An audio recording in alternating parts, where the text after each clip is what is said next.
Ini di etalase nomor 3, ya Kak. Punyaku udah sampai kakak mantul. Gimana latte ya etalase nomor 3? Aku udah tuh, jujur mahal tapi enak.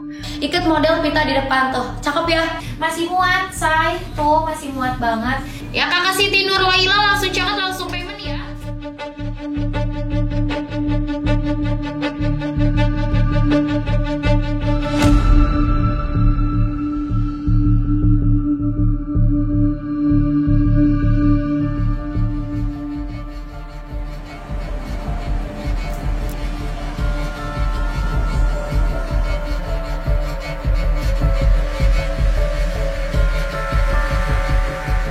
Ini adalah situasi beberapa saat sebelum live selling dimatikan oleh pemerintah. Dari luar, setiap gerai terlihat biasa saja. Namun, beberapa dari mereka tampak berpose dan memamerkan barang dagangan kepada para pembeli yang berkunjung melalui daring. Metode ini juga digadang-gadang sebagai penyelamat ekonomi Indonesia di masa pandemi. Ketika seseorang tidak mungkin langsung datang membeli, jualan daring saat itu menjadi solusi. Akselerasi digital yang berjalan sangat cepat, ditambah dengan berbagai kemudahan yang mengikutinya, terciptalah budaya baru ini. Saya mendatangi Bima Laga, Ketua Umum Indonesia E-Commerce Association. Meminjam data Nielsen, ia mengatakan jumlah transaksi di e-commerce mengalami peningkatan yang signifikan. Kalau kita lihat, memang ekonomi digital di Indonesia itu mulai bertumbuh di kisaran tahun 2009-2010 lah ya. Jadi memang disitulah awal-awal e-commerce itu bertumbuh di Indonesia. Tahun lalu, 2022 akhir, kita dalam satu hari transaksinya mencapai 22,1 triliun. Kita menggandeng data result dari Nielsen. Dan memang angka ini bertumbuh di tahun sebelumnya yang 18,6 triliun dalam satu hari. Beberapa tren pertumbuhannya itu dari beberapa faktor sih. Yang pertama memang waktu pandemi kita tuh ada akselerasi digital yang cepat sekali gitu. Jadi orang yang tadinya belum pernah berjualan digital, mereka tokonya tutup, tidak ada tempat offline gitu ya. Itu didorong untuk push ke akselerasi digital. Dan memang itu juga sejalan di tahun 2020 pas pandemi kita pertumbuhan itu sangat cepat sekali. Berbagai faktor juga menjadi pertimbangan, diantaranya memang masyarakat yang sudah nyaman membeli secara online. Selain dengan pandemi, saya melihat bahwa behaviornya adalah ya dengan aktivitas yang super sibuk gitu ya. Kalau kita berbicara di Jabodetabek dan di daerah lain, orang itu cenderung mencoba online itu lebih fleksibel secara waktu dan efisien. Tetapi menariknya adalah based on data dan experience juga, sekarang itu nggak hanya online gitu. Tapi kita juga ada online dan offline gitu, atau O2O lah. Ada yang online tetapi akhirnya dia mempunyai offline juga, atau ada yang offline akhirnya mempunyai online. Salah satu yang bikin kita growing adalah penetrasi internet, Mbak. Penetrasi internet kita itu sudah menyentuh angka 70% ya dari jumlah penduduk kita. Dari 70%, penetrasi orang yang berbelanja online itu mungkin estimasi di around 20-30. Inovasi menjadi bagian dari penetrasi internet. Bima mengungkapkan fenomena live selling menjadi primadona sesaat. Bagaimana tidak? Metode jualan yang mendompleng algoritma media sosial ini berhasil menjaring banyak pembeli, pun memudahkan para konsumen untuk bertransaksi hanya dengan satu aplikasi. Nah, saya melihat memang live selling ini, atau kita biasa bilang social commerce ya, memang salah satu fenomena yang ada di Indonesia. Jadinya cara baru ini memang timbul dari apa yang ingin problem solving. Contohnya kayak baju ya, seperti background kita ini, kadang kan orang pengen lihat ya Mbak, kalau dicoba sama saya, dicoba sama Mbak ini, atau dicoba sama Mbak yang sana, itu looknya gimana sih gitu. Nah, live selling ini adalah terjadi dari hal simple seperti itu sebenarnya, dan akhirnya dan ternyata pertumbuhannya bagus dan growing. Saya sendiri di atas itu sampai punya satu ruangan khusus, jadi cahayanya, backgroundnya, dan juga secara noise-nya nggak kemana-mana. Kalau saya melihatnya bagaimana kita bisa memanfaatkan ini menjadi salah satu revenue stream, tetapi tentunya dengan sesuai kaidah-kaidah dengan aturan yang berlaku. Saya menemui Michael dan Pedro Sakor. Pegawai dan pemilik toko di Tamrin City ini mengaku terbantu dengan adanya fitur live selling di sebuah media sosial. Keduanya setuju, live selling membuka jalur baru untuk mendorong jumlah pembelian selain offline. Jenny Batik sih dia fokusnya di batik modern style, itu lebih ke outfit cewek-cewek sih, yang perempuan-perempuan kayak gitu. Terus kayak ada kemeja prianya juga, ini kayak yang saya pakai. Tamrin City mungkin udah 65 tahun ada lah. Iya, 65 tahunan ada di sini. Kalau fokus di live streaming sih kita udah, itu fokusnya di bulan Desember tahun 2022 sampai sekarang.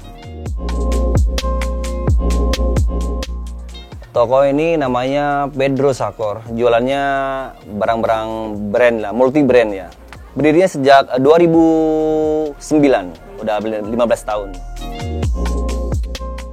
Mulai live itu dari pas lagi sebelum Covid tuh, 2018. Di media sosial itu kata orang banyak ya, jadi kita coba untuk di live ya. Ya alhamdulillah. Udah mulai berkembang pembeli dari situ juga. Lebih lanjut, Michael dan Pedro mengaku live selling juga memungkinkan keduanya untuk mengenalkan produk kepada calon pembeli secara lebih luas. Aku live-nya kita live hampir ya kalau lagi itu tiap hari. Karena gini, waktu pas pandemi itu ya, kenapa? Karena orang nggak bisa kemana-mana kan, jadi ke mall kayak tutup gitu. Gue mendingan beli di online dah gini. Tapi ya dia cari yang aman kayak gimana gitu. Oh iya ini ada yang aman nih, udah gue beli di sini aja gitu kan. Jadi biasa kan sekarang udah beralih ke dunia kayak gitu kan. Jadi orang di sini ada yang murah nih, di sini yang murah.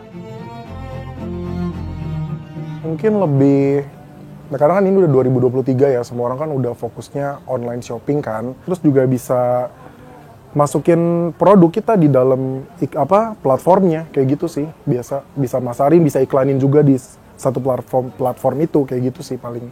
Jadi ya lebih ke brand awareness aja sih, masih brand awareness biar orang tuh pada tahu. Terus mempermudah mereka juga kan yang memang jauh jaraknya, yang di luar kota kayak gitu secara detail. Bagus banget ya.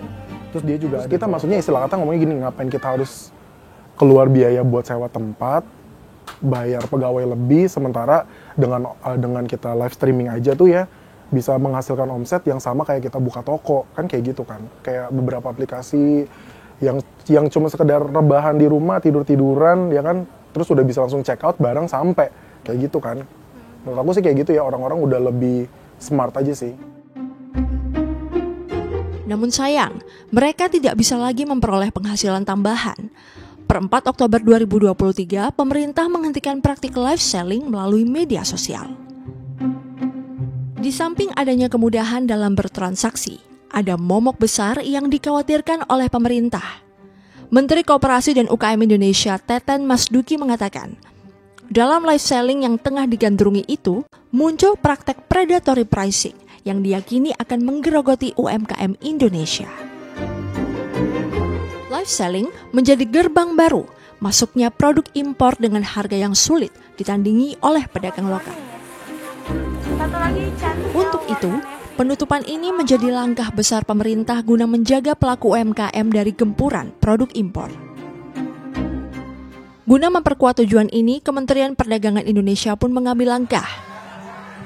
Belum lama ini, terbitlah Permendak nomor 31 tahun 2023 yang mengatur penyelenggara PMSE seperti Lokapasar atau Marketplace dan Social Commerce untuk mempermudah pembinaan dan pengawasan, termasuk larangan Marketplace dan Social Commerce bertindak sebagai produsen sekaligus. Itu hanya boleh memfasilitasi promosi barang atau jasa. Promosi barang jasa. Tidak boleh transaksi langsung, bayar langsung, nggak boleh lagi. Kepada saya, Menteri Perdagangan Republik Indonesia Zulkifli Hasan menjelaskan alasan dibalik terbitnya peraturan itu. Biasanya kalau Bapak belanja online, belanja apa Pak? Saya jarang sih ya sekarang dibeliin, iya. Apa-apa dibeliin, makanan dan mesenin gitu. Jadi nggak belanja langsung lagi gitu. Kerja melulu, kerja terus itu. Iya.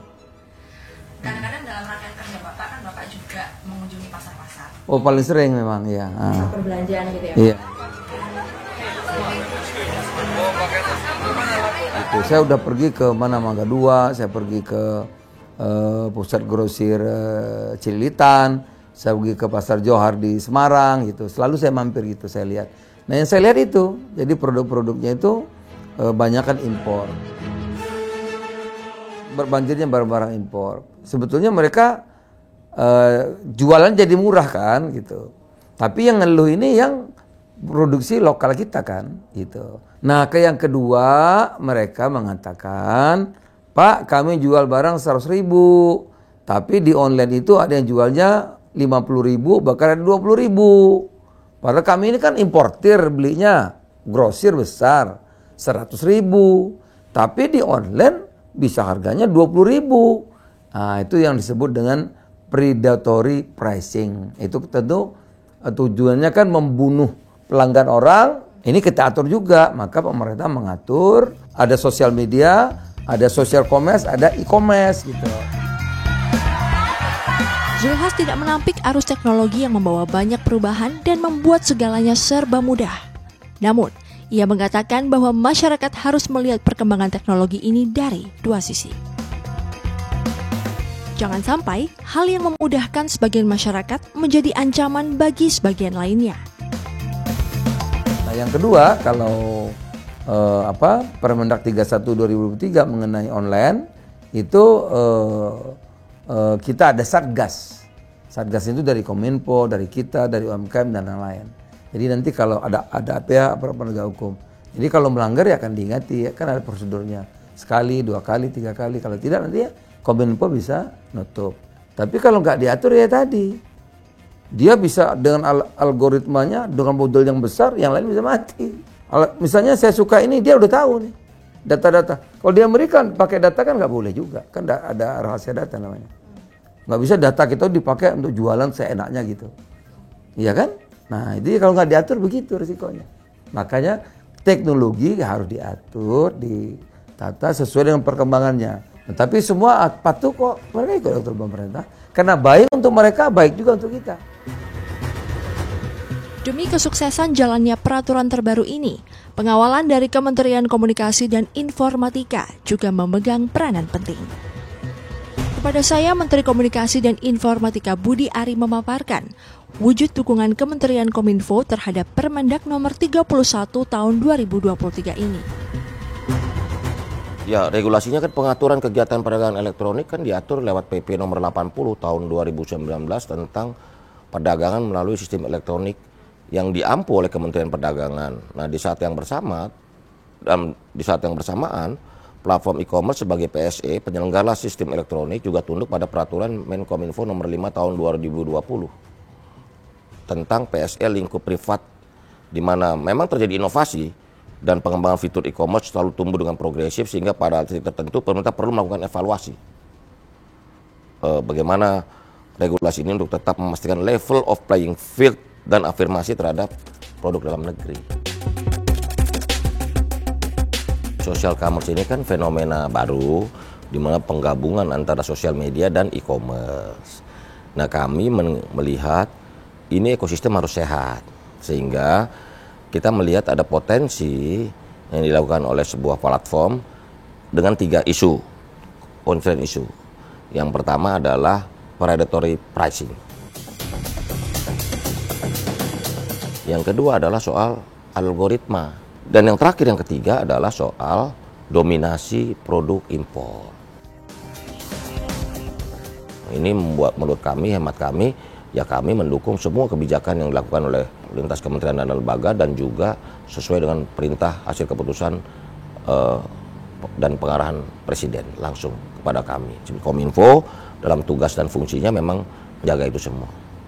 Kita membatasi atau membedakan mana yang sosial media, mana yang e-commerce, supaya tidak terjadi kemungkinan monopoli. Nah ini kan gak sehat gitu loh. Kita harus tata, kita tidak larang tapi kita tata begitu. Jadi Kominfo juga terus melakukan fasilitasi dan monitoring dengan melakukan pemutusan akses terkait konten produk yang diperdagangkan dengan aturan khusus. Jadi sejak 21 Agustus sampai 12 Oktober 2023, Kementerian Kominfo telah memutus akses atau take down 1.385 konten perdagangan dengan aturan khusus. Baik produknya, harganya, yang juga yang harus fair gitu. Itu berarti masuknya sanksi gitu Pak? Ya macam-macam. Ada denda, ada take down, ada pemberitahuan, peringatan dan sebagainya. Tergantung level dari ininya. Kalau masih bisa diajak ngomong, kita ngomongin. Termasuk juga misalnya security in digital. Karena kita tahu bahwa kemajuan digitalisasi ini juga membuka peluang hal-hal buruk masuk. Misalnya soal keamanan data, penipuan digital dan sebagainya. Itu kan harus kita bentengi juga. Termasuk mendukung kebijakan Badan Siber dan Sandi Negara BSSN yang menjadi pengampu isu keamanan siber di Indonesia. Sedangkan untuk menghadirkan pemahaman terhadap keamanan pengguna sistem elektronik, Kementerian Kominfo melakukan kegiatan literasi digital bersama dengan para stakeholder terkait melalui Gerakan Nasional Literasi Digital. Yang pasti Kominfo ini ingin menjadi regulator yang terus menjaga ruang digital kita ini sehat. Makanya kami tidak mau ada predatory pricing, pengarahan algoritma produk tertentu. Dan kita juga dengan demikian kita juga membantu dominasi produk-produk import melalui platform atau ruang digital kita. Pemanfaatan fitur live streaming untuk berdagang di media sosial adalah satu dari sekian fenomena disrupsi teknologi dalam kehidupan masa kini. Masyarakat maupun pemerintah mesti siap beradaptasi, baik dari sisi inovasi maupun regulasi. Tak kalah penting, bagaimana semua pihak yang terlibat tidak saling merugi. Jangan sampai terbit sebuah regulasi namun minim solusi. Karena pada akhirnya, perkembangan semacam ini adalah suatu keniscayaan yang tak dapat dihindari.